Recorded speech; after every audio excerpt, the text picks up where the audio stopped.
In the 2026 IPL, the competitive score baseline has shifted. Batters operate in an environment where 210 is common and aggression is required. The Delhi Capitals recently demonstrated the ceiling of this approach, putting up a massive 264 runs against Punjab on this very ground. This success is built on a specific technical trust. Modern hitters are trained to swing through the line, assuming the pitch will remain perfectly flat and the ball will travel on a predictable, straight trajectory. While this mindset generates record-breaking scores, it also creates a technical vulnerability. By prioritizing power and bat speed on predictable tracks, batters often lose the mechanical flexibility needed to handle any ball that deviates from a straight line.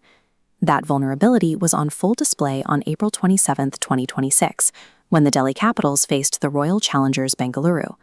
The same Capitals lineup that recently scored 264 plummeted to a score of 8 runs for the loss of 6 wickets. The collapse continued until the hosts were bowled out for 75, failing to even reach the 17th over. This scorecard offers a forensic look at the limits of the T20 power hitting model.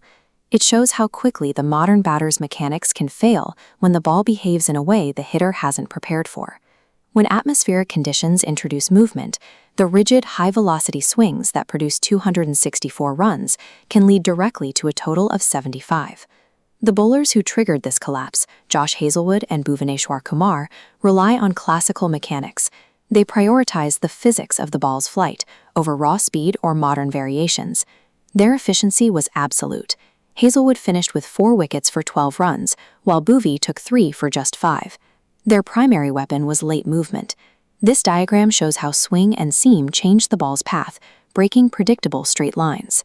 Because modern power swings are premeditated, even minor late deviation ensures the ball misses the center of the bat. Hazlewood and Kumar utilized foundational physics that the current generation of batters rarely encounters on the standard, engineered flat pitches of the IPL. We can see the technical breakdown in the opening moments. Sahil Parakh was bowled on the second ball of the match by a Bhuvi delivery that moved just enough to beat a defensive push. Tristan Stubbs and Samir Rizvi followed shortly after.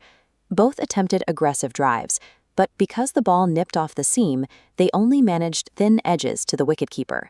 Josh Hazlewood used his high release point to introduce steep vertical bounce. KL Rahul and Nitish Rana misjudged this height, resulting in mistimed shots that were easily caught. The side-by-side comparison reveals why these deliveries were so effective. The horizontal slog path, common in T20, covers a wide area but is very thin vertically. The traditional vertical swing on the right offers much more protection against balls that bounce or drop unexpectedly. When the ball moves vertically, the horizontal bat creates these massive coverage gaps. If the ball isn't exactly where the batter expects it, the bat misses it entirely. The Capitals lineup repeatedly committed to the straight lines they expected to see, failing to adjust as the ball deviated in the air and off the pitch. The Royal Challengers Bengaluru proved the pitch was still playable during the chase. They reached the 76-run target with minimal risk. Virat Kohli crossed 9,000 IPL runs during the innings by relying on textbook shots. He used his feet and a vertical bat to neutralize the movement that had destroyed Delhi's top order. Devdutt Padikkal followed a similar blueprint, using controlled technique and straight bat defense to ensure the target was reached without another collapse. By prioritizing correct form over maximum power, RCB finished the match in just 6.3 overs. This demonstrates that foundational technique remains the most effective tool for navigating T20 conditions when they deviate from the high-scoring norm. Atmospheric conditions, like the dust storm that briefly interrupted this match, serve as a reminder that the environment cannot be perfectly controlled. While modern leagues are often designed to minimize the bowler's impact and maximize runs, natural factors will always occasionally reintroduce swing and seam. When that happens, the ability to make the ball move becomes a decisive technical advantage against batters who have optimized their game solely for flat tracks.